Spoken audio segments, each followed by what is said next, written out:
Hello and welcome. We have just 4 light machine guns to break down in this video, which I must start by saying I was a little bit disappointed about how good they were, especially the returning favourite, the Bruen, just seemed incredibly weak.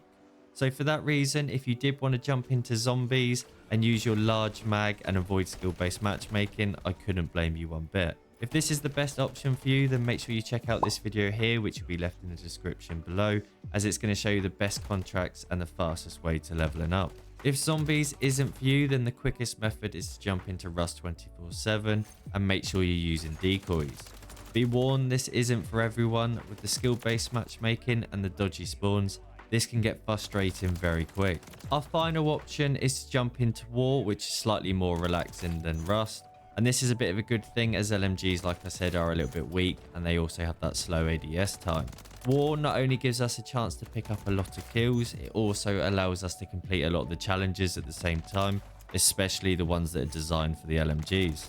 So that moves us nicely onto the 4 basic challenges, which are the same for each light machine gun. The first challenge is to simply get 50 kills, which should be completed while leveling up your weapon. The second challenge isn't quite so easy and arguably one of the most annoying challenges you need to do in this year's camo grind. 10 bullet penetration kills can be a complete nightmare, but I have this video here that will be left in the description below explaining everything you need to know. I know, I'm sorry to redirect you to another video, it's just so I can keep this video nice and short. The third challenge brings us back to being nice and easy, and this is to simply get 15 kills while using full attachments. This means using 5 attachments on your weapon, and it doesn't matter which ones. The final basic challenge is to get 10 double kills, and I'd recommend either doing this in War, where enemies are going to constantly run to the objective and you can pick them off, or play a small map like Rust 24/7. Now you don't need to rush for these kills, you do have 3 seconds between each one, so you don't need to run headlessly around the map. Once all 4 of the basic challenges have been completed, you now move on to Gilded or Gold, and this is one of the best challenges I've had to do. Now this is the same for all 4 of the light machine guns, so you will need to do this 4 times. Now the reason I love this challenge so much is because it's unique and it is a good laugh. Ideally you want 2 enemies to be next to each other, but that isn't always the case. Sometimes you find yourself picking up a kill and then just holding your trigger down, spraying and praying and hoping someone soon will come around the corner. For that reason, I'm going to recommend 2 game modes that will make this nice and easy.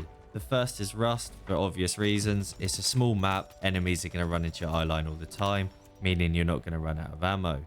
The second option is War because of the objective. If you can look over a point, you're going to get enemies constantly running to you, and you've just got to hope that 2 run roughly at the same time.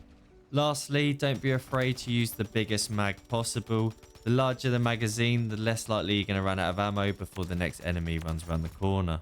Once you've completed Gilded for all 4 of the light machine guns, you'll then unlock the challenges for Forge, and these are different for each weapon. Starting with the Pulemyot, which is to get 25 kills while using a magnification sight.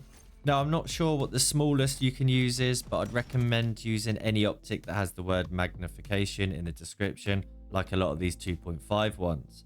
Now there is a 2.5 one that everyone's raving about at the moment, which is this one here, but you do need to unlock it.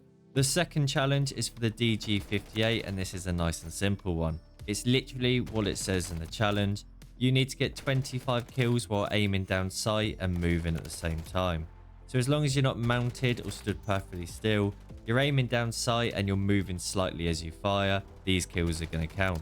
The third challenge is for the Holger, and this is very similar to the previous one. You need to get 25 kills while aiming down sight and strafing. Now what strafing means is just moving side to side rather than forward and back. So as long as you're moving to the side while firing, that kill will count towards this challenge.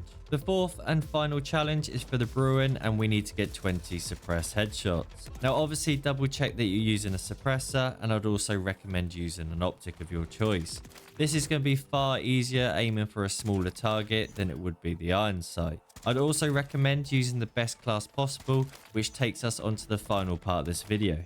The first class I'm going to recommend is for the Pulemyot 762, and remember to make it your own if you want to change the optic to something you prefer, but I recommend giving this a little go. Or if you want a suppressor to stay off the map, then just switch it for this TY-LR8. But I'm going to be using the conversion kit just because it makes it a lot more like an AR. You can move around the map, it's not so heavy, but it does increase a lot of recoil. so I'd recommend using 3 attachments that are really going to counteract that. The second class is for the DG58, and we've got a good balance here between aim down sight speed and recoil control.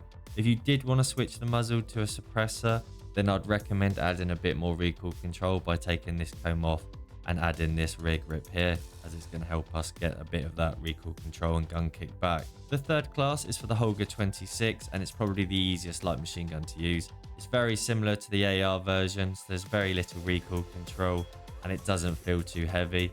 For that reason, if you wanted to take this off and switch it to a suppressor, you wouldn't need to compensate for anything else. The fourth and final class is for a returning favourite, that is of course the Bruen. Now, this is one of the heavier light machine guns. It is a little bit sluggish, which is why I put the laser on. It seems to speed it up a lot quicker. The rest of it is to help with its recoil control. It is a little bit bouncy. As always, thank you very much for watching and the recent support. Don't forget to like and subscribe if you want to see more guides like this, and I'll see you in the next one.